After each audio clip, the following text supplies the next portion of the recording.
Well, Stuart decided to go with a little bit, Simple Minds this morning. One of the most popular songs they ever put out that their fans actually hated. Stuart, there's a whole story behind that. And so, speaking of hating, there are people around the world today still hating on Israel and still blaming Israel for what happened since October the 7th, because, Israel brought this war upon themselves and Hamas is everything, everything, everything.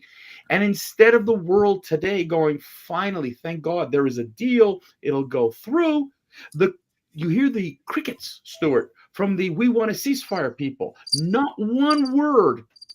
That's it. Those are the crickets about this deal that hopefully will be going through on Sunday. But Stuart isn't convinced this is good for Israel. Welcome back to the Rant Network. I'm David Solomon. He is Stuart Brisgell. Here we go again. We're unedited, uncensored, unafraid, and definitely unapologetic whenever we do any of our rants, ladies and gentlemen. This is about conversations that's covered everything from the latest news, pop culture, politics, and so much more. It's all about the roller coaster of life, honest opinions, diverse perspective. You name it. We want to sit and make you think, sometimes laugh, but really to ponder about what the world, the media, politicians aren't telling you that are so important in life. So sit back in today's rant. So, Stuart, you think that the deal that Israel and Hamas have on the table right now, that was just approved by the Israeli cabinet, is a bad one for Israel? Well, let's first understand what it is. It's not a ceasefire. It is not a capitulation that someone won the war, which is an unconditional surrender. It's a proposed armistice and prisoner exchange in the end. That's what it is. Okay? So it isn't the end of the war. I'm sorry. It's an armistice agreement, which has been done over and over and over again. And in the proposal, Hamas would release 33 of 98 Israeli hostages in the first phase, based off of certain humanitarian criteria. Hamas is unwilling to disclose how many hostages are alive, if they are or not.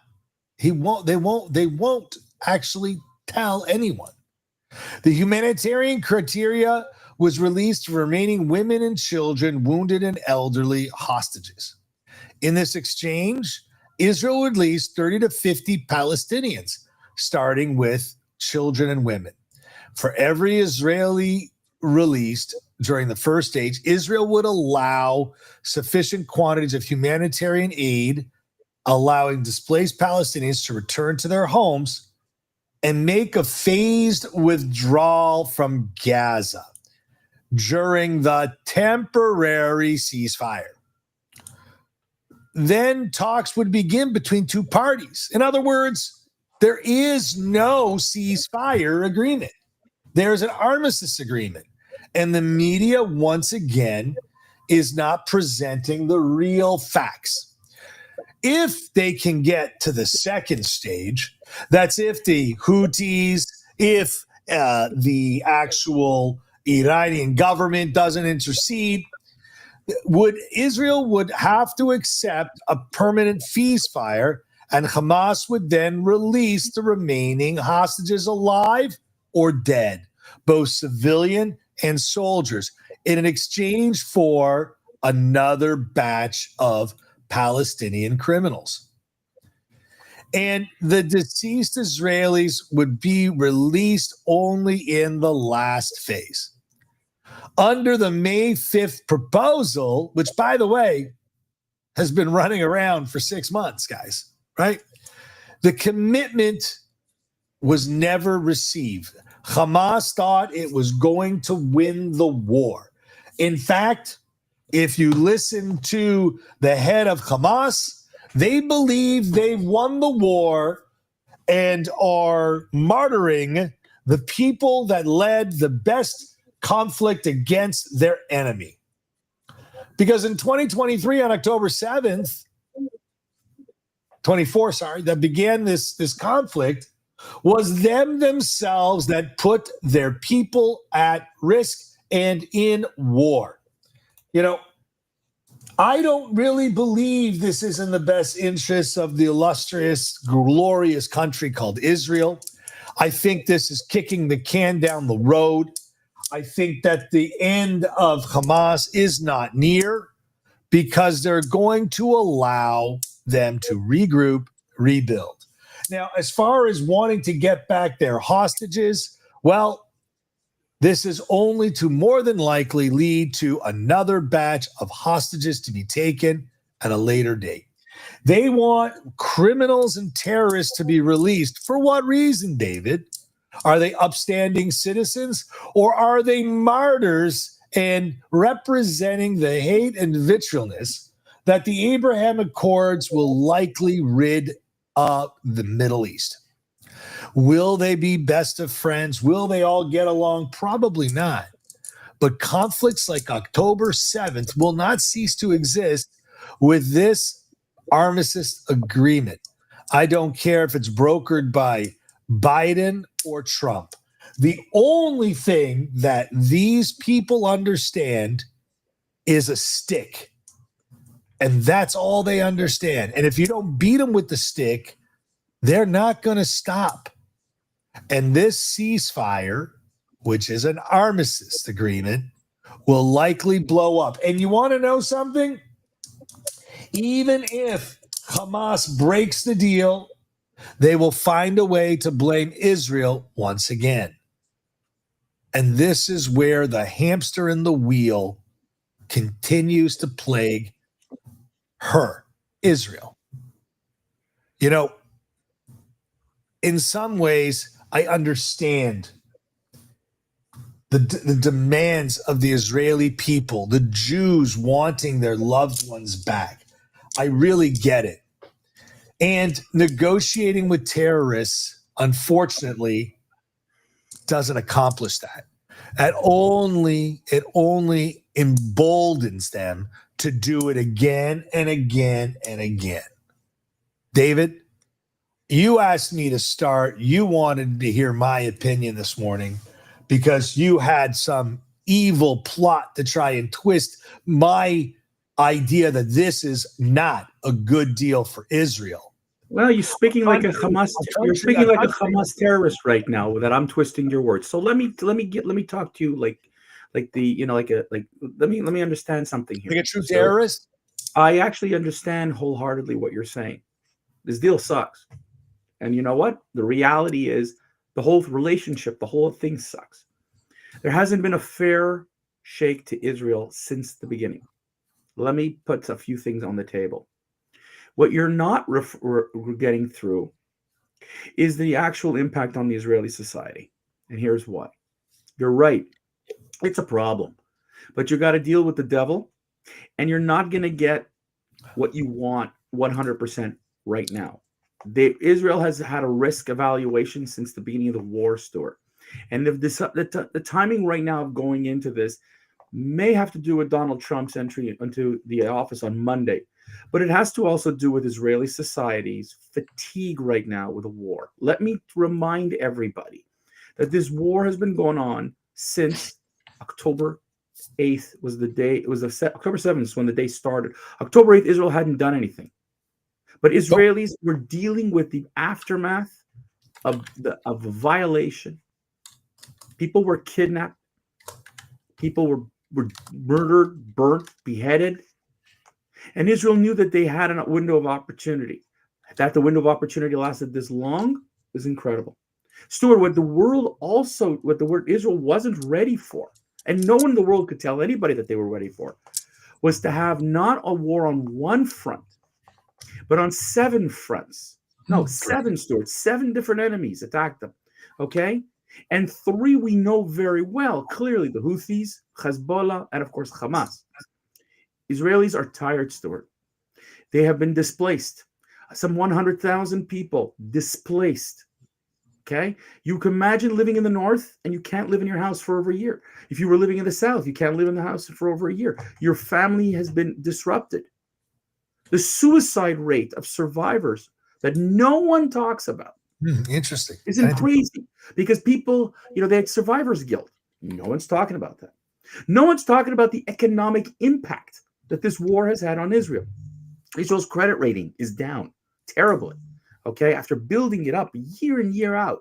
Its economy is destroyed thanks to Hamas. No tourists have not been going in there. His investments in Israel are down. Okay? Moody's have downgraded Israel. Nobody's talking about that. No one is talking about also the fact that the hostages need to come home now.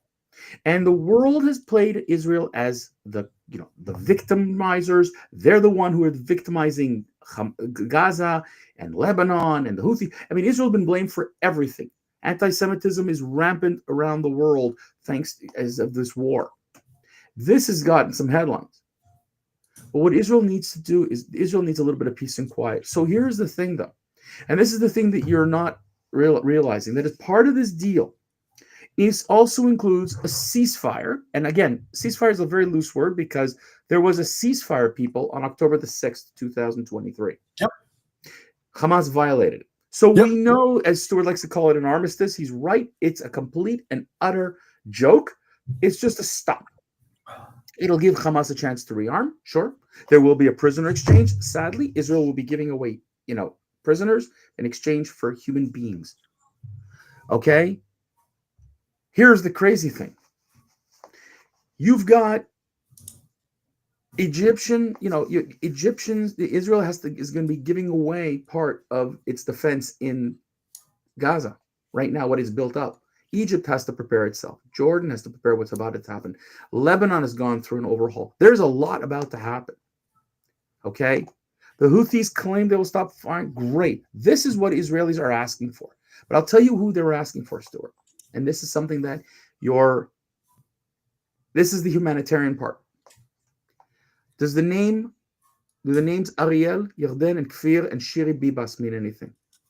A family of 4, parents and their 2 little children, were taken on October the 7th. A baby, people. A baby. The Bibas kids have now spent almost more, has spent more time in captivity than not in captivity. I mean, just imagine now what that future is going to be like. Enough is enough. And there is no doubt, Stuart, that, the thing that Hamas, the Houthis, Hezbollah, and so many of these other haters have taken advantage of Israelis is its desire for life, its cherishing of life outdoes death. Whereas the other side only wants death and destruction and hate and violence. This is not the best deal. There's no doubt. But Israel wasn't going to get the best deal because the best deal would have been disarming Hamas, disarming the Houthis, disarming Hezbollah. That's not going to happen in this region. Israel needs to get back to the negotiating table with Saudi Arabia and others to get to the Abraham Accords. This may take years now. We don't know. Now, if the world was smart, which I'm putting in, and it's not, now's the time to put the Palestinians' feet to the fire. You called for a 2-state solution, make it happen. I don't believe it. I don't believe that there's any intestinal fortitude on that side because they've just been calling for death and destruction of Israel. And so I think that at this point right now, Stuart, this deal, which Joe Biden is saying, that was my deal. That was my deal. I did this deal. Good for you, Joe. Go to your retirement home. It's time for you to go to a retirement home now. This deal is necessary so Israelis could rebuild. It is a hard thing for Israelis to deal. Stuart, when you talk to Israelis, they're telling you, we're tired. And I'm going to give you one last little piece. When it's your kid who served weeks and weeks in the army, defending the state like no other army has. And I'm not talking about the claims of genocide and the bullshit behind it. But you asked 18 to 21-year-olds to go in and save your country, to defend the country.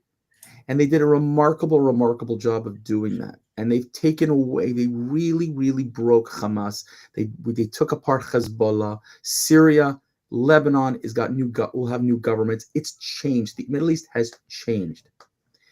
It's a war of attrition now. And it's time to bring our boys and girls home. Israelis want to rebuild and live. And I think, Stuart, that this isn't perfect, but we weren't getting perfect. David, like I started this rant, I don't speak to as many Israelis as you do. I speak to really one. And she has both her kids at the front lines. And I can't tell you that her sentiment is echoing the entire country. And if the being tired and fatigued is really enough, I think that, David, the tired and fatigue is true. It's real. But I really believe that they'll be right back here again, back on October the 7th, if they don't eradicate Hezbollah and Hamas once and for all. The Houthis is an American problem. The world has to deal with the Houthis as they disrupt trade throughout the oceans. And again, that should be the new challenge of the new president being put into office on the 20th. And who gets credit for an armistice deal that will likely fail? In fact, David, it's already failed and it hasn't even begun. Because when the leaders walk around and martyr those that gave their lives and applaud their attack on October 7th, you've lost, David. Then you don't understand. Then you don't understand tribalism, because right now it's the same thing with Putin, Iran. All of these tribal leaders can't show that they were failures, that they were weak, and they will bluster. And by the way, Stuart, how different are they than Joe Biden, who's taking a walk today saying, look how wonderful I did as president? No leader with any is going to stand up there and say, I ruined the country. I destroyed our people. I'm responsible. Jimmy Carter had the same thing. David, I agree. David, Jimmy Carter had the same thing. But you know what the difference is? From Jimmy Carter to Joe Biden, the swan song that Joe Biden came from a bitter, old, 50-year-old parasite in the U.S. government. And for 50 years, made a wrong decision, even plagiarized his speech in 1988. And you know what? You're going off again on another tangent here, okay? We don't want to talk about Jimmy Carter. Biden's name. Whatever. What I'm trying to say, Stuart, is that every time these tribal leaders, whether it's Sinwar or Nasrallah or whoever, they've all said the same thing. We did nothing wrong. We did it in the name of Allah.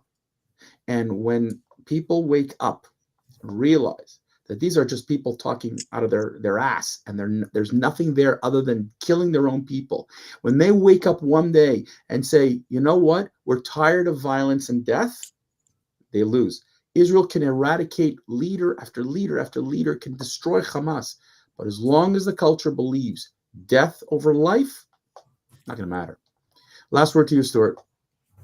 David, like normal daily business on every Monday, Wednesday, Friday, noon Eastern, you and I clearly don't agree. And you know what? I think both of us have the best intentions for the country of Israel and the people of Israel. But an armistice deal with terrorists is really putting your finger in a dike. And we have learned over history and child fables that a finger in a dike and the boy that cried wolf doesn't win this game.